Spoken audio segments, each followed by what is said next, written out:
গাধাকে সৃষ্টি করার পর তাকে বলা হলো সকাল থেকে সন্ধ্যা পর্যন্ত তাকে ক্লান্তিহীন পরিশ্রম করতে হবে, সারা জীবন তাকে পিঠে ভারী বোঝা বইতে হবে, খেতে পাবে শুধু ঘাস, আর তার মাথায় কোনো বুদ্ধি থাকবে না। তার আয়ু হবে 50 বছর। গাধা করজোড়ে সৃষ্টিকর্তাকে বলল, আমি এত বছর বাঁচতে চাই না, আমাকে 20 বছর আয়ু দেওয়া হোক। সৃষ্টিকর্তা সেটাই মঞ্জুর করলেন। কুকুরকে যখন সৃষ্টি করা হলো তখন তাকে বলা হলো যে সে হবে মানুষের সবচেয়ে বড় বন্ধু, কিন্তু সে খাবে মানুষের উচ্ছিষ্ট, এবং তার আয়ু হবে 30 বছর। কুকুর সৃষ্টিকর্তাকে বলল, আমি এত বছর বাঁচতে চাই না, আমাকে 15 বছর আয়ু দেওয়া হোক। সেটাই মঞ্জুর করা হলো। এরপর বানরকে বলা হলো, তুমি শুধু গাছের এ ডাল থেকে ও ডালে ঝুল খাবে এবং নানান রকম ফন্দি ফিকির করে মানুষকে আনন্দ দিবে, তোমার আয়ু হবে 20 বছর।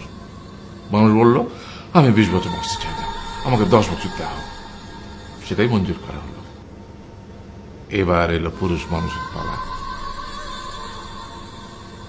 তাকে বলা হলো যে তুমি হলে প্রাণীকুলের মধ্যে সবচেয়ে বিচক্ষণ এবং বুদ্ধিমান, সেই জন্য তোমাকে প্রাণীদের শিরোমণি করা হলো এবং তোমার আয়ু হবে 20 বছর। তখন পুরুষ মানুষ বলল, করজোড়ে বলল সৃষ্টিকর্তাকে যে 20 বছর আয়ু অত্যন্ত কম, হে প্রভু, আমাকে ওই গাধার সে যে 30 বছর আয়ু চায়নি সেটা আমাকে দেয়া হোক, ওই যে কুকুর 15 বছর ফিরিয়ে দিয়েছিল সেটাও আমাকে দেয়া হোক, আর যে বানর 10 বছর নেয়নি সেটাও আমাকে দেয়া হোক। 20 বছর অত্যন্ত কম, আমি দীর্ঘদিন বাঁচতে চাই। সৃষ্টিকর্তা সেটাও মঞ্জুর করলেন। তারপর কি হলো?